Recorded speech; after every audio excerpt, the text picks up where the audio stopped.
In Part 2, Chapter 4 of Madame Bovary, Emma sits in her armchair every day to watch the village people pass by outside. She hears the sound of Léon walking past, which makes her shudder with powerful emotions. Emma and Charles often have dinner with Homais and his wife, and one evening, Léon joins the group.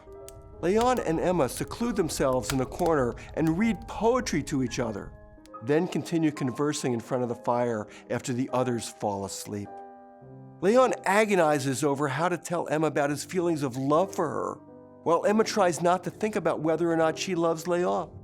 For Emma, love had to come suddenly with a great clap of thunder and a lightning flash like a storm.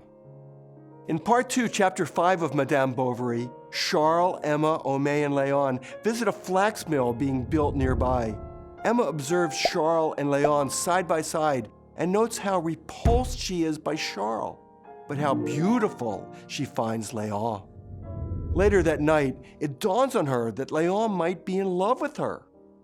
The next day, she receives a visit from the draper, Monsieur Leroux, who shows her items for purchase, such as scarves and egg cups, but she declines. That evening, Léon pays her a visit, though they mostly sit in silence, waiting for Charles to arrive. Léon notices that her demeanor seems to have changed. She is now standoffish and praises her husband.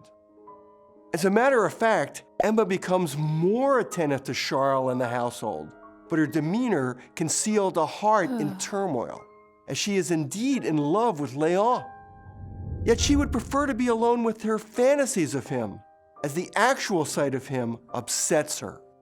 Léon remains confused and dejected, since he does not realize the feelings behind her behavior. In Part 2, Chapter 6 of Madame Bovary, it's now the beginning of April. Emma is overtaken with the urge to visit the church. She confesses to the priest that she is miserable.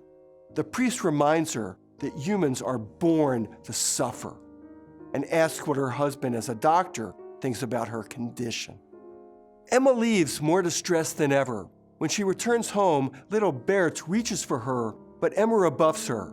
Meanwhile, Léon considers moving to Paris, since he still feels tortured over his unspoken love for Emma, in addition to the boredom he feels at the life he lives. After weeks of hesitation, he goes to say a final goodbye to Emma and kisses her hand.